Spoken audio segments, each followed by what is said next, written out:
Assalamualaikum warahmatullahi wabarakatuh.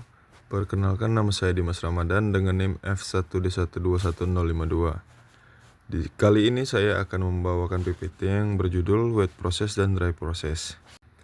Yang pertama ada pendahuluan.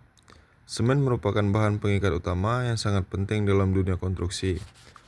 Proses pembuatannya melibatkan transformasi bahan baku utama seperti batu kapur dan tanah liat menjadi produk akhir melalui serangkaian tahap mulai dari penebangan, penghancuran, pencampuran, pembakaran, hingga penggilingan klinker menjadi semen siap pakai.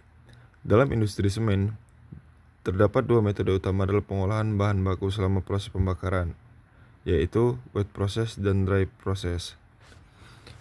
Di slide selanjutnya, bahan baku pembuatan semen. Bahan baku utama dalam pembuatan semen terdiri dari batu kapur dan tanah liat yang berfungsi sebagai kalsium karbonat, silika, alumnia, dan besi oksida.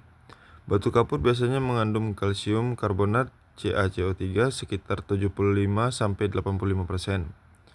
Sedangkan tanah liat mengandung silika SiO2, alumina Ai2O3, dan besi oksida Fe2O3 dalam proporsi yang bervariasi. Selain kedua bahan utama tersebut, bahan tambahan seperti pasir, biji besi, dan gipsum juga sering digunakan untuk menyesuaikan komposisi kimia dan memperbaiki sifat semen, seperti mengatur waktu penggerasan dan kekuatan akhir produk. Kualitas dan komposisi bahan baku sangat menentukan mutu semen yang dihasilkan, sehingga perlu dilakukan pengujian dan pengolahan yang tepat untuk mendapatkan campuran homogen. Selain itu, sifat fisik bahan baku seperti ukuran butir dan kadar air juga berpengaruh terhadap proses produksi, terutama dalam pemilihan metode wet process dan dry process. Bahan baku dengan kandungan air tinggi lebih cocok diproses dengan wet process, sementara bahan baku yang kering dimudah giling lebih efisien diolah dengan dry process.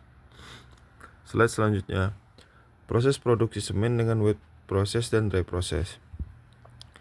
Dalam wet process, bahan baku seperti batu kapur dan tanah liat dicampur dengan air hingga membentuk slurry atau bubur dengan kadar air sekitar 35-50%.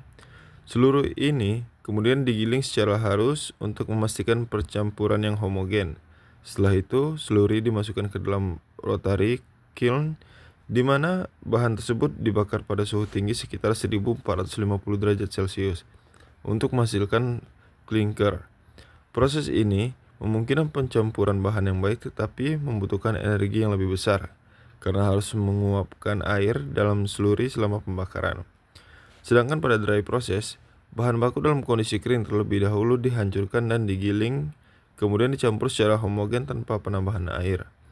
Bahan baku kering ini kemudian dipanaskan dalam preheater dan precalciner untuk menghasilkan klinker.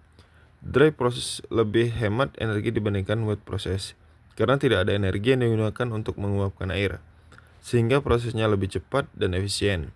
Namun, bahan baku harus dalam kondisi kering agar proses ini dapat berjalan optimal. Terus slide selanjutnya, bahan baku pembuatan semen. Wet process dan dry process adalah dua metode utama dalam manufaktur semen yang memiliki keunggulan dan kekurangan masing-masing. Pemilihan metode bergantung pada kondisi bahan baku dan kebutuhan efisiensi energi. Dry process lebih banyak digunakan dalam industri semen modern karena efisiensinya, sementara wet process masih digunakan untuk bahan baku yang sulit diolah secara kering. Terima kasih.